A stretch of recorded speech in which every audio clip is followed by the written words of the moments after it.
Dengarkan sekarang dan temukanlah potensi tak terbatas di Ukor Media Podcast.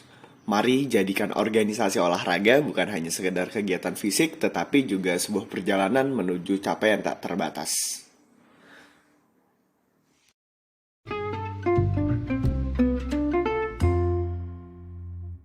Sal Rahman sebagai host di Ukor Media Podcast.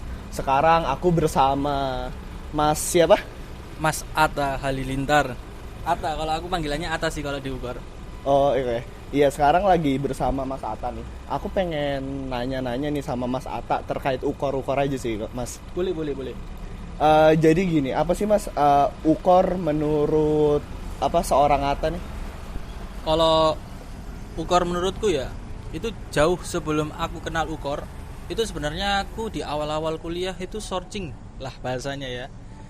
Ngelihat mana yang UKM atau organisasi yang bisa nambah value pertama kali. Itu banyak banget yang udah kena seleksi dari IKMA dan sebagainya, dari eksternal to internal. Itu aku banyak banget searching mana yang benefit banget buat aku. Terus sometimes itu aku pernah kepikiran apa aku lanjut dulu ya di UKM dulu. Maksudnya dulu itu aku prefer dari anak SMA. Pas SMA aku kan dulu anak basket SMA. Terus di pas kuliah itu aku memang pertama kali aku mau ikut basketnya doang. Nggak pernah tahu ada UKM namanya Ukor, itu nggak tahu. Yang naungi banyak UKM itu banyak cabur. Aku fokus di cabur basket dulu nih. Nah setelah fokus di basket, ternyata di situ itu ternyata di basket itu ada yang naungi, ternyata naungi untuk caburnya sendiri di organisasinya.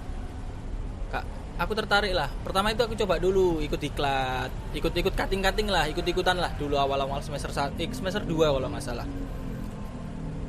Ikut sampai sesi diklat, dan itu aku memang belum aktif pertamanya, sama sekali belum aktif. Untuk organisasinya aku memang belum aktif untuk awal-awal. Setelah itu aku masih aktif di cabang olahraganya dulu, sering olahraga sampai di mana itu pernah ada satu waktu, aku sebut namanya nggak masalah ya? Nggak masalah. Oke. Namanya Mas Blue, terus ada Rupen sama Ambon. Dulu itu yang sering, karena Rupen sama Ambon itu satu angkatan dan Mas Blue itu 2 tahun di atasku, dan masih dulu zamannya sebelum Covid itu masih banget sering ketemunya. Oh ya, kalau boleh diceritain ini rentan tahunnya tahun berapa nih biar si pendengar tuh relate gitu. Ini tahun 2019. Oh 2019. 2020. Akhir 2019 sampai 2020 lah. Nah, itu pernah ada di akhir tahun itu zaman-zamannya UKM untuk di diklat baru. Jadi banyak kunjungan yang diadakan. Boleh datang ke diklatnya UKM yang lain. Nah, itu aku diajak nih pertama kali itu ke Jember. Ingat banget aku pertama kali ke Jember. Itu diajak ke UKM Jember. Ternyata gini ya, banyak teman-teman sesama UKM yang saling menjaga silaturahmi lah. Banyak banget teman-teman nih ya, saling kenal orang baru dan lain sebagainya. Dan aku awal-awal kayaknya asik nih buat nambah relasi pertama kali, karena orientasiku kalau kuliah awal itu memang satu, nyari sebanyak-banyaknya temen, karena pegangannya kita nggak tahu rezeki itu di siapa. Oh iya benar. Nah akhirnya aku mulai tertarik sama Ukor. Terus ada di mana aku mulai ikut organisasinya tapi setengah-setengah masihnya. Gimana tuh? Maksudnya setengah-setengah? Jadi, mulai ikut organisasinya nih kan Ukor kan ada 2 mungkin ya. Mungkin organisasi yang di cabang atau organisasi yang di pengurus inti atau itu. BP harian. Ini Mas Ata yang di mananya dulu nih? Ini dulu aku masih di yang cabangnya dulu. Oh, ngurus basket berarti? Ngurus basket. Pertama kali itu aku masuk ke Litbang, penelitian dan pengembangannya caburnya basket. Nah, pas udah di basket itu memang aku nggak banyak aktif, karena aku notabene nggak terlalu kenal dengan pemain-pemain basket yang enak-enak lah. Jadi aku cuman pasif lah aja, ngikutin aja lah apa kata kakak tingkat yang bawa adik-adik yang baru, yang cabur pemain-pemain lah istilahnya ya, atlet-atlet yang memang bawaan dari klub dan lain sebagainya. Nah itu aku coba ngikutin aja. Terus habis itu ada tahun berikutnya itu aku mulai tertarik karena aku diangkat jadi sekretaris umum, wakil sekretaris umum. Itu langsung di kepengurusan intinya tuh Mas. Langsung ke pengurusan intinya. Berarti ini udah periode di tahun masih 2019 kah apa? 2020. Oh ini udah berarti Awal 2020. Ini ketua umumnya siapa Mas kalau Ini boleh ketua tahu? umumnya Sumo. Oh Mas Sumo. Namanya Sumo. Nama lengkapnya Aan Antariksa. Oh ya, Asega Fantariksa. Asegaf Antariksa. Oke, terus lanjutin Mas, gimana sih pas ternyata diangkat jadi wakil sekretaris umum tuh? Dulu tuh sebenarnya lucu. Aku itu sudah diambil jadi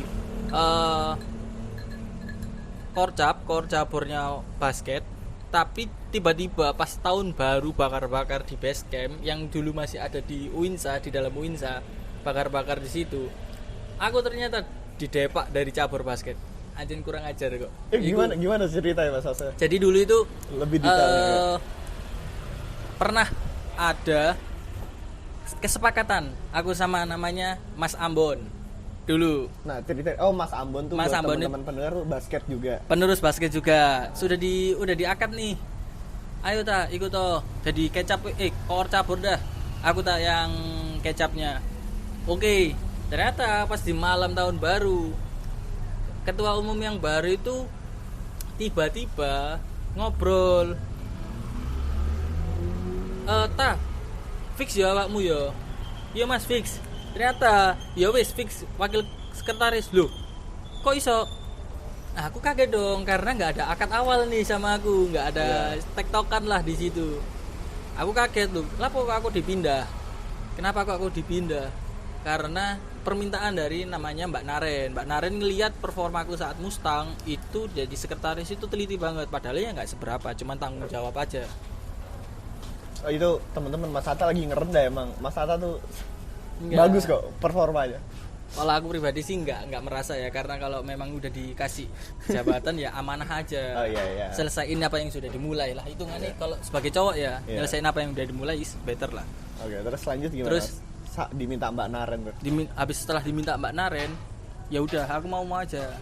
Karena satu Mbak Naren tuh lumayan lah ya untuk sekelas performanya cewek. Apa nih maksudnya performa? Gak bisa lagi. Performanya. Iya. Jadi kayak pembawaan, terus habis itu untuk ketelitian Oh. dan sebagainya, saling nutupi lah. Oh iya. Aku yang fokus di sini, istilahnya Mbak Naren datanya, Heeh. aku lebih ke ngolek data yang ada di lapangan lah, jatuhnya kayak gitulah. Jadi kayaknya bagus lah untuk saling nutupi. Untuk sekelas sekretaris itu lebih dari cukup, soalnya mungkin nggak semua orang kan bisa berbaur dengan orang lain atau banyak orang.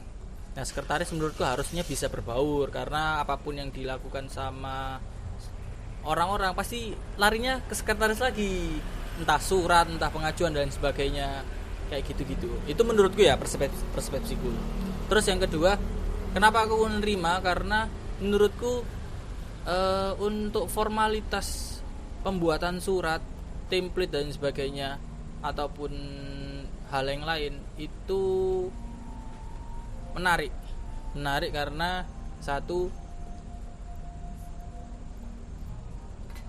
dari aku sendiri kayaknya aku butuh penambahan value deh di bagian pembuatan surat ataupun berkas-berkas dan sebagainya, mana yang disetujui sama pihak birokrasi, mana yang enggak, kalimat mana yang harus direvisi, mana yang enggak, mana yang baku lah, hitungannya yang baku dan layak untuk di-up ke yang punya jabatan di kemahasiswaan atau di UIN. Menurutku itu masih boleh nih aku ngambil.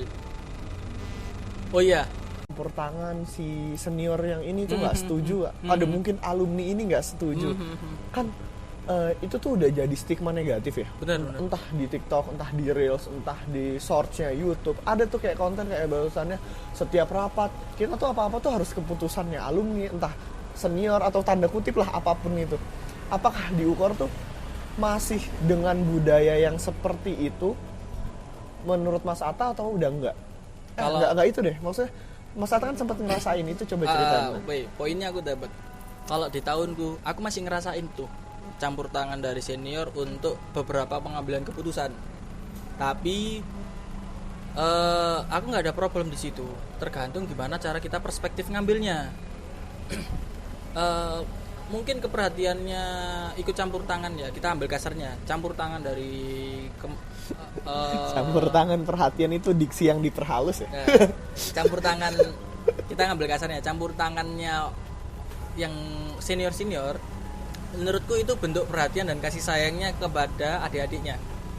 Aku perhalus di bagian itu karena nggak munafik, mereka jauh lebih banyak pengalamannya daripada kita. Iya. Itu yang pertama. Jadi ya notisnya ini loh, hati-hati di sini ataupun karena cara masuknya orang itu beda-beda, cara nerimanya orang pun beda-beda. Mungkin banyak yang beranggapan kalau misalnya ada aku kok ngerasa disetir ya, padahal itu bentuk kasih sayang dari kating-kating. Bisa jadi. Makanya itu balik lagi. Siapa tahu apa yang diberikan atau wejangan sama senior itu baik untuk dia. Tapi kalau dari so far sekarang, apa yang aku masih aktif di UKOR ya, apa yang aku masih aktif meskipun itu nggak terlalu banyak, aku masih membiarkan adik-adik berinovasi dan berkreasi.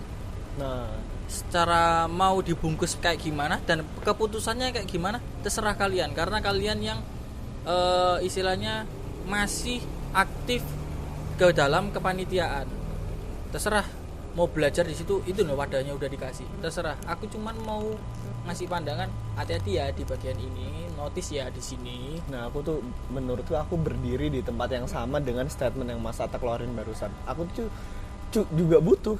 Bohong deh kalau adik-adiknya nggak butuh, aku nggak butuh nih fokus-fokus atau alumni-alumni yang kayak gini ngapain sih guys? Aku jujur aku butuh banget dari mereka gimana. Cuman yang beberapa, mungkin aku mewakilkan beberapa keresahan yang aku denger ya. Kalau misalnya itu tuh pengambilan keputusannya tuh kadang kalau kita ngambil A tapi misalnya yang atas maunya B, itu tuh kita dilepas gitu loh Mas. Lo kok nggak dituin lagi? Lo kok moodnya dia berubah, itu berubah terus. Ya, apa kita harus ngambil B ya biar kita tetap dibimbing terus. Tapi ketika menurutku ngambil B, demokrasinya tuh hilang gitu loh Mas. Kita ya udah kita nurut dia. Kita nggak punya pilihan lagi. Ngerasa disetir. Sebenarnya gini, nggak ada masalah kalau misalnya mungkin ada perspektif kalau dari senior ya. Saranku nggak diambil, ya udah nggak usah ke aku. Nah itu tuh jatuhnya kayak gitu. Padahal saran Mas Atta coba sebagai senior gimana nih? Padahal ya kalau aku pribadi selaku senior ya, aku ngasih saran nih yang menurutku better dilakuin kayak gini. Tapi kalau misalnya pun dari adik-adiknya memang enggak mau ngambil saranku, it's okay, enggak ada problem. Dari aku pribadi, enggak ada dendam. Itu senior yang kayak gitu kita oke Mas. Nah tapi kan Mas Atta pasti tahu dong, ada dong, nggak semua yang nggak semua kayak Atta. Cuman adalah karena kan kita hidup bermasyarakat ya, karakter juga banyak ya. Iya di UKOR banyak, karakter juga mungkin. Banyak ribuan lah, senior pun banyak ratusan ada itu. Tapi kalau misalnya pun kita mau ngambil sisi jeleknya, nggak ada ketemunya. Tapi saranku ya lebih baik nggak usah terlalu digubris dan nggak usah terlalu dipikirin, tapi tetap dimintain tolong aja, nggak masalah. Sampaikan hal-hal yang kayak dari panitia udah mutusin ini mbak atau mas terkait yang saya tanyakan sarannya itu nggak dipakai, mau nyoba yang ini. Sampaikan kita mau belajar mengambil keputusan atas dia landasan pemikiran kita sendiri, biar apa kesalahannya itu bisa kita buat pembelajaran tahun depan. It's okay kalau adik kelasnya kritis dan mau bertanggung jawab di hal itu. Kalau enggak pun harusnya tetap minusnya di adik-adik ya kalau menurutku ya. Iya nih, gimana dari pandangan senior masa ke adik-adik di bawah mungkin teman-teman denger. Dari aku pribadi minusnya di adik-adik itu ini gini, masih terlalu baper untuk suatu hal, baper banget. Meskipun ya contoh ya, aku dimintain saran, aku nggak ada masalah ini saran nggak dipakai.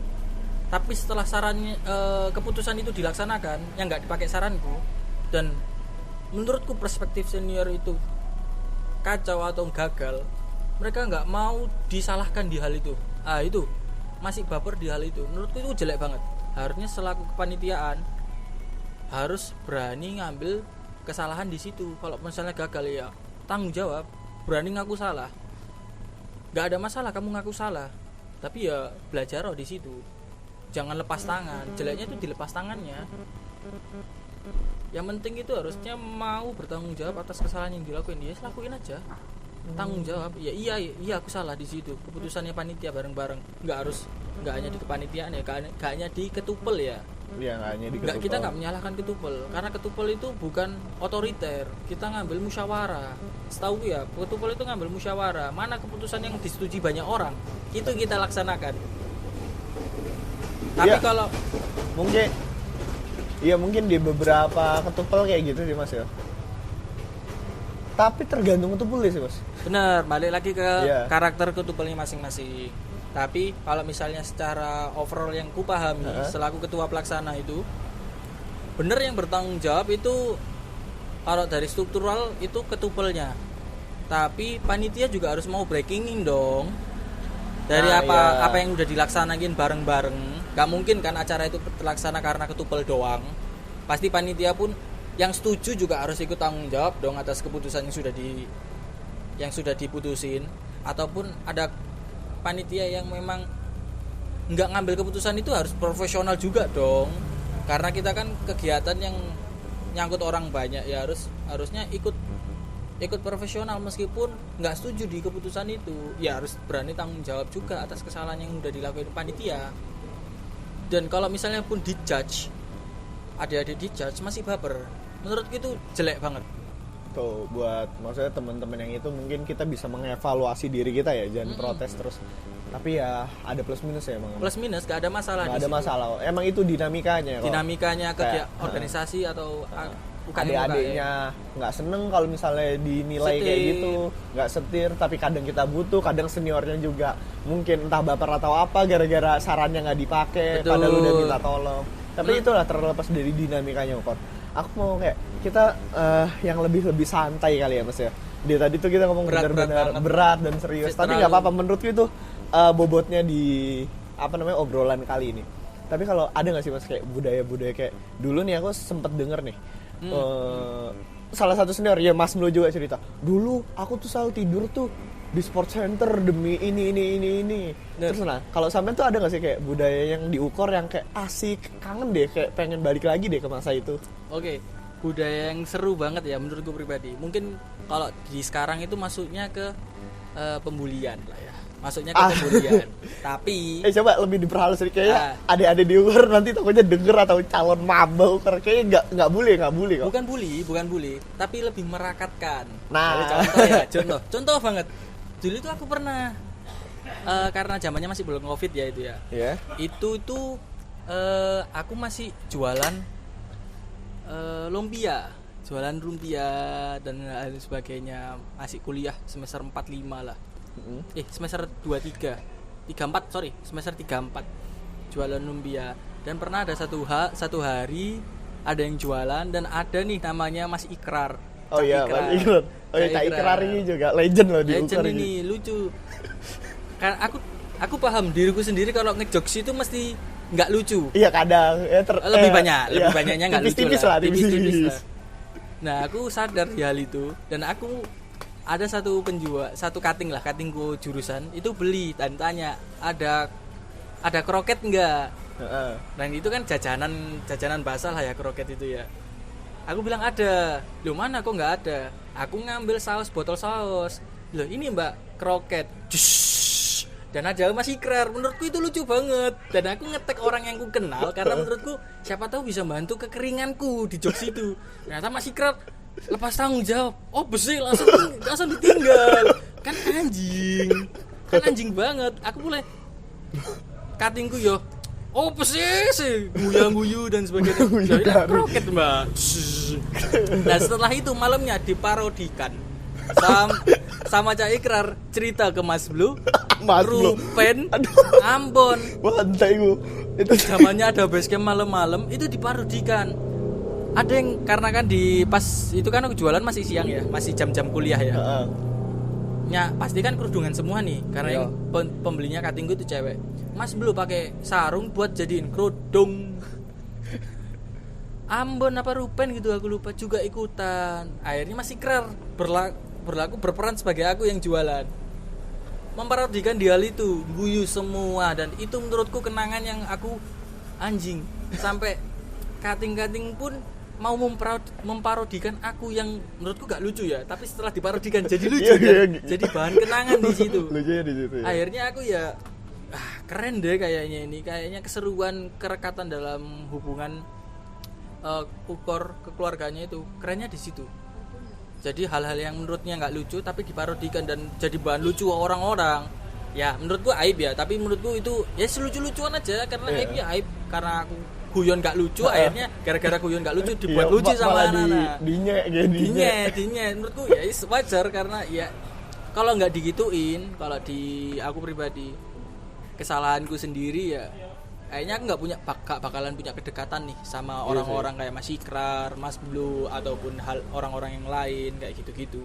Nah itu budaya di sini tuh maksudnya kalian buat para pendengar nih, ini tuh bully yang kayak ini bully antar teman deket, soalnya kalau misalnya nggak deket tuh nggak mungkin nih nyampe di titik Bener. bully yang kayak gini. Gak mungkin serasa kayak kita bukan satu darah ya, tapi kita serasa saudara sekandung. Iya. Nah itu dia. Kedekatannya itu lebih dari deket. Bayangin, cutting yang 2 tahun di atasku tak pisui.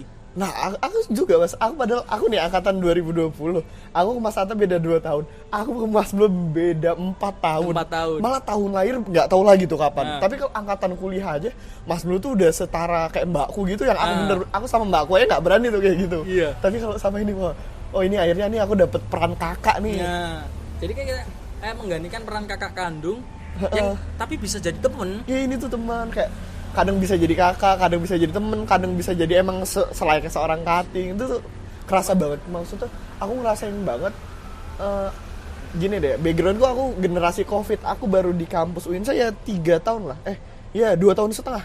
2 tahun setengah lah. Dan itu aku ngerasain bener-bener nol mas, temen gua kan dari Bogor ke Surabaya, temenku perantau. Iya perantau, nggak punya siapa-siapa, nggak ngerti bahasanya. Bener, Mungkin Jawa. sampai sekarang aku mungkin kayak Jawa-Jawa yang maksa, tapi tetap aku bodo amat lah, yang penting aku punya temen di sini. Akhirnya aku punya keluarga di Ukor. Turning point-nya tuh aku dibawa sama Mas Agus Kota. Agus Kota. Nah, Mas Agus Kota itu juga Masih baperan nih gue asu. iya mas, sampai jancuk mas ya. Enggak mas, itu guyon kok, Bercanda, bercanda gitu. mas. Enggak mas, atas seriusan. Iya. Nah aku serius Gus. Yo, Mas Blue season. Internal itu internal. internal. Tapi terlepas dari itu, Mas Agus bawa aku ke anak-anak, terus oh ini ya teman-teman dari Surabaya, terus itu seneng aku. Nah, aku juga sempat kena cerita dibully kayak gitu, aku dapet mas. Kayak aku kan ngerasain ya, base camp pertama tuh aku ngerasain. Bener. Jadi nah, di base camp kedua, base camp yang Jemur Sari Jemur Sari. belakang SAL. Belakang SAL. Kayak itu tuh buat teman-teman pendengar kalau bisa divisualisasikan, kan kita sering banget masak dan makan bareng. Makanya tuh kalau bareng-bareng tuh nunggu semua, entah pakai kertas nasi atau apa. Chefnya itu ada nih namanya Chef Mawang sama Cak Ikrar. Nah. Udah 2 chef itu doang yang masak. Nah, nggak ada yang lain. 2 itu yang masak, 2 itu yang belanja. Kita cuma nyuci piring. Cuci piring itu pun cuci piring masih Nggak perlu. iso opo sih sing waya cuci piring. Akhirnya yang paling muda yang cuci piring. Nah, enggak, kalau di zamanku pas itu ketumnya ketum Alif. Mas Alif yang nyuci, Mas Alif yang nyapu, Mas Alif yang dibully. Itu ya Allah, itu ketum terdebes. Enggak balik lagi ke cerita tadi. Pas lagi makan bareng tadi, kan makan bareng gitu, makan pakai tangan. Bener, Terus bener. pas mau tangan menuju ke mulut, tiba-tiba tanganku ditahan. Terus kan situasi bingung. Terus semua itu ketawa. Terus aku lagi diguyu apa? Terus aku ngene ya bercanda. Jokesnya bercanda. Emang agak jokes Agak aneh, tua, jokesnya tapi aneh. aduh, itu kadang-kadang kangen nyari BC kayak gitu. Nah. Kadang-kadang kalau tidur juga tuh sama anak-anak. Itu kalau setauku ya. Mas, enggak, mau nanya nih, mumpung Gimana, lagi bahas gimana? BC. Ada cerita unik di BC nggak? Kan sampean ngerasain banyak BC nih. Aku ngerasain 2 BC. Iya. Satu masih ada di UIN sebelah SC pas. Itu zaman itu BC itu memang sensasional banget lah. Oh, iya. Banyak banget ceritanya. Entah itu dari awal kita nempatin sampai pun ditutup sekarang. Dari tahun yang aku inget itu BC pertama kali itu aku sebenarnya nggak mau tidur di sana karena satu apa, banyak nyamuk. Oh sama aku juga nggak. Oh ya buat teman-teman, aku nggak suka tidur di BC. Walaupun seru tapi tidak enak tidur di rumah. Jangan percaya enak tidur di BC habis subuh soalnya. Jadi kita ada slogan, ayo ikut ke BC, tidur BC. Enggak, bohong itu, bohong. itu sebenarnya nggak tidur, melek sampai subuh baru tidur itu. Jadi subuhan dulu, habis itu baru tidur yang Iya. sholat. Oh. Nah, itu nggak misal balik. Aku mau masuk mas. Ini cerita tentang tidur di BC ya. Aku sempet ya teman-teman jadi panitia sebuah acara. Pas itu kalau nggak salah di kelas satunya PAB. Terus ada senior nyeletuk gini. Hei Sal, turu BC enak. Kon cedek ambe UIN. Jadi nggak perlu nama. Terus aku mutus, iya kayaknya ini saatnya aku tidur BC. Ya Allah bener, itu tuh gak tidur. Jadi omong-omongan sampai jam 5, acaraku jam 7, aku jadi selama acara gak tidur. Dan kebetulan posisiku ketua pelaksana. Aku inget, gara-gara itu yo pembukaanku berantakan. Ya Allah, entah sih rasanya gak tidur, ndas panas dan lain-lain. Capek dan sebagainya, harus dituntut. Aku harus nyiapin apa nih? Harus selanjutnya apa nih? Belum ketemu senior iki. Ya opo acaramu ini. Walah tae iku turu BC iku. Itu akal-akalan iku. Jangan percaya kalau mau istirahat jangan di BC. Tapi nek bolos matkul iso. Ya, bolos matkul iso. Cuman ya Ojo, tidak disarankan. tidak disarankan, itu tanggung jawab ke pribadi masing-masing. Iya. Jadi kalau mau fokus ke sana monggo, kalau enggak pun enggak ada masalah ya. Gimana cerita sampean di BC tuh? Nah, di BC ini ada dulu itu BC ceritanya seru banget. Jadi di BC itu kan sebelahnya SC masih di UIN. Itu kalau kita tidur BC itu enak. Bisa kenal-kenal kating, dapat wawasan dan sebagainya. Cuman enggak enaknya itu kadang bisa jadi kolam renang. Tiba-tiba banjir. Jadi pas hujan jadi banjir, Cuk. Segulu, tapi gulu PT. Nah, itu bangsat iku. Itu tiba-tiba aku dapat cerita ya, karena nggak pernah tidur di sana ya, dapat cerita. Tiba-tiba namanya tak samarkan Rupen apa ya namanya itu. Rupen bisa disamarkan Rupen. Iya bener, bukan nama asli kok. Bukan nama asli, Rupen apa ya namanya itu. Nah, itu tidur tiba-tiba gegere itu basah karena apa, dilihat lo banjir, airnya nggak jadi bubuk di sana. Tabar sih terus. Malah tambah resi-resi nih gono. Ya plus minus ya, berkahnya hujan di situ. Yang anak ukurnya nggak pernah bersih-bersih jadi bersih-bersih. Berkahnya hujan di situ. Terus itu cerita asiknya di situ. Terus pernah banget dulu SC masih bisa bebas akses lah. Mau tidur kayak bisa tidur di BC, bisa tidur di SC. Di lapangannya itu bisa, nggak ada masalah. Ada AC-nya, AC nyalain portable yang enak. bebas lo saran anak ukur dulu ya. Kalau sekarang memang ada rada saklek karena ada peraturan dan sebagainya, karena beda zaman lah. Setelah zaman. COVID mungkin diperketat lagi atau gimana. Kalau dulu mah masih bebas banget. Terus setelah itu masuk ke BC yang sekarang. Iya, ceritanya gimana? Nah, Itu cerita BC Mas At yang ini tuh udah relate nih aku. Soalnya aku juga nempatin BC ini. Betul. BC yang sekarang itu menurutku karena apa ya? Dulu pernah banget di zamanku itu kan memang belum ada BC ya. Belum ada BC sama sekali. Memang masih zamannya hybrid. Masih banget COVID nyebar, masih penutupan, belum bisa akses ketemu dan sebagainya. Memang ditahan untuk hal itu ya. Akhirnya kita memaksakan perlu nih ada BC karena pertama BC ini kayaknya dampaknya baik banget. Satu, bisa memperkenalkan adik-adik ke yang senior-senior.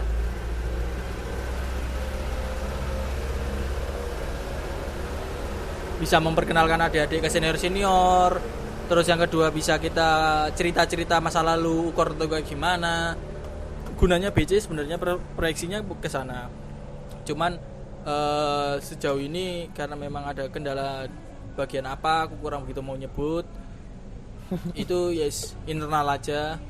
Akhirnya sekarang memang belum ada BC. Jadi BC itu sebenarnya seru nggak seru, banyak serunya kalau menurutku, bisa Seru saling sih, kenal. menurutku. Yang dulu aku nggak kenal nih sama namanya Agung.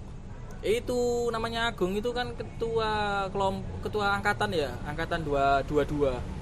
Nah itu sebenarnya dulu nggak kenal karena sekarang deket karena ada BC. Dia di BC terus. BC terus nggak pernah kemana-mana. Kalau setiap Agung ini yang harus diwaspadai. Ini mitologinya nih Mas. Mitologinya ini ada filosofinya sebenarnya. Agung itu di sana itu untuk menjaga basecamp nggak hujan. Dengan cara apa? Dia nggak mandi. Nah kalau dia mandi hujan, pernah ada suatu hari Agung itu mau keluar kemana, kuliah atau apa gitu, atau kunjungan. Dia mandi, sorenya hujan deras sampai banjir. Nah itu sudah di waktu itu setiap Agung di basecamp jangan pernah dia mandi, kelihatan dia mandi. Cuci muka nggak apa-apa, mandi jangan. Lah aku ada cerita tentang Agung. Terkait ini juga Agung, mitologinya Agung. Jadi Agung ini kan baru ya. Ini ceritanya di Jember kemarin. Oke. Gung, masa iya sih? Nek kon adus iku hujan. Enggak mau sih ku arek-arek ngojloki. Ya wes yo. Terus tak suruh, yo wes Gung, mandi yo. Pas di Jember nih kita lagi jawara, aku sama Agung datang lah buat nonton dan support anak-anak. Oke. Mandi yo Gung, kamu lo belum mandi. Dari hari apa ya dia belum mandi ya? Rabu tak, pokoknya baru mandi Jumat mas, 2 hari pokoknya anak itu gak mandi. Mandi Gung, udah gak apa-apa Gung. Kan area wes dekil dan lain-lain. Mandi, sorenya hujan deres, lapangan sumpah mas, lapangan futsalnya gak bisa dipakai, Winsa gak jadi main gara-gara Agung mandi. Kan ini sebenarnya udah kita bukan mengada-ngadakan ya, kita udah riset sebenarnya itu. Ini riset loh, saat itu musim kemarau panasnya Surabaya, Jawa Timur lah, Di dan Jawa panas Timur. itu Surabaya sampai 38 itu, kok bisa Agung mandi, hujan deres yang nyampe lapangan venue futsal itu sampai nggak bisa dipakai di delay ke hari selanjutnya. Tuh Agung tuh bener-bener loh. Itu dampak besar sebenarnya, itu harus kita perhatikan di hal itu sebenarnya faktor utama. Itu kayak aduh, pokoknya untuk kedepannya harus diwanti-wanti. Kalau misalnya ada Agung jadi satu ikut kegiatan dan kita kegiatannya di outdoor, pastiin banget Agung jangan mandi dulu. Agung jangan mandi dulu. Atau di hari itu pas kegiatannya kita full di outdoor, Agung jangan mandi di situ. Agung mandi selesai. Kalau kalian mau mencoba membiarkan Agung mandi biar kelihatan ganteng, tanggung sendiri akibatnya. Nah, itu dia masalahnya. udah mandi kok nggak berubah. Oh enggak. Wah, enggak, bercanda. Nggak ganteng Gung kalau pakai filter. Aku juga inget Mas Ikrar itu pernah cerita terkait basecamp yang dia itu budidaya itu loh Mas. Dulu Atau banget. burung dara. Gini, dulu basecamp itu masih di UIN ya, masih Basecamp. zamannya belum Covid itu. Kita ukur olahraga ya, yang orientasinya kita ke olahraga. Kita ada di peternak semua, ada yang nernak kelinci, ada yang nernak Kucing. terus ada yang ternak sama burung dara. Wes itu, warna-warna. Terus habis itu udah hewani ya. Yang buah-buahan pun ada. Apa itu Mas? Apa itu ya? Semangka apa ya kalau nggak salah itu. Budidaya semangka, kasih tanaman ramba dan sebagainya, akhirnya semangka baru kecil setengah lah ya, nggak belum mateng, dipetik sama anak-anak ukor yang senior maksudnya ya. Oh, yang senior. Nggak tak sebut namanya, dipetik. Itu sebenarnya ceritanya ada, cuma nggak tahu masih keren ceritain ini ke orangnya apa enggak ya. Tapi ceritanya itu orangnya mangkel soalnya. Oh masih keren yang nanem. Aku sing nanem tapi dipetik kalau gurung wayahe petik, gurung Oh wayahe sampai yang nanem. Oh enggak. boleh mangkel orangnya. Akhirnya ya mau gimana? Ada yang kelinci, udah ngingu kelinci tapi dimakan sampai apa itu namanya? Bajul kalau nggak salah. Oh garangan itu loh Mas. Iya, garangan. Bukan bajul yang serem banget. Bukan yang itu ya, bukan bajul buaya itu ya. Garangan, biawak. Tapi diukur itu ya aneh. Ada biawak besar itu ada. Tai lah. Makan kelinci satu, loh lama-lama kok hilang. Tiwas nuduh-nuduh, ternyata pas ketemu itu biawaknya itu makan kelincinya. Akhirnya ketemu pelakunya. Oh. Kita nggak bisa menyalahkan ukor, tapi pelakunya biawak. Ya mau gimana? Akhirnya hilang satu-satu. Kelincinya hilang. Burung darahnya pelan-pelan itu ditabrak sama orang-orang UIN. Ada yang kepalanya pelencok, ada yang mati. Habis itu nggak tanggung jawab. Tapi Cak Ikrar itu tau ngomong Mas. Nah aku burung dara itu dijual buat bisnis gitu. Disewakan. Enggak, tapi Mas Ikrar ngomongnya itu loh tak jual. Jadi Mas Ikrar tuh konsep bisnisnya adalah dia jual burung dara ke untuk orang-orang acara pelepasan. Lepas burung dara buat seremonial lah. Iya, betul. Tapi karena itu tetap deket sama ukor, jadi si Hima ini bayarlah sekian rupiah ke Mas Ikrar, tetap aja pas beli dilepas balik lagi tuh kayak bisnis. Wah sangar ini Cak Ikrar ini. Itu menurutku ya bagus lah, kita bisa extend atau berorientasi nyari uang di bagian bagian itu. Cuman ya gitu. Lucu-lucuan sebenarnya biar ada seru-serunya. Ini lo bisa gitu kalau misalnya kamu dari pribadi ada itikat nyari uang sendiri dengan caranya masih keren dengan aneh-anehnya dia. Bisa lo kamu dapat uang dari idemu sendiri kalau misalnya pun kamu mau eksekusi di hal itu. Poinnya di situ kalau menurutku. Jadi apa yang dilakuin masih keras sebenarnya kalau mau diambil baiknya, kamu kalau mau diukur mau cari uang, ini lo ya udah enggak apa-apa. Tapi ya kalau misalnya untung rugi kamu pek sendiri, value pengalaman kalau misalnya kamu mau ngajak teman dan mau bisnis dan sebagainya kamu bisa atur sendiri di situ, gunanya relasi di situ. Contohnya itu masih keren, itu udah cukup banget untuk jadiin contoh bahwasanya Ukor itu nggak membatasi kamu nggak cari profit di Ukor, tapi dengan caramu sendiri yang nggak merugikan Ukor. Di situ aja nggak ada masalah. Kalau kamu mau di hal itu nggak ada masalah, yang penting nggak menyalahgunakan nama Ukor. Menurutku itu yang paling buruk lah, kalau menyalahgunakan nama Ukor untuk kepentingan pribadi ya, Jarang ataupun ya. kelompok lain ya. Nggak ada kok. Ada mungkin, tapi oknum Itu aku nggak tahu, belum pernah ketemu ya kalau so far sekarang ya. Mungkin kecolongan mungkin iya, tapi Kecolongan iya, tapi aku sendiri nggak pernah nemu. jarang video kok mas itu. kayak gitu-gitu. Alhamdulillah sekarang anak Ukor udah fokus olahraga nih kayak itu. Nah, Oke, itu Nis, aku mau membahas kayak topik boleh. terakhir. Topik terakhir. Mas Atta pernah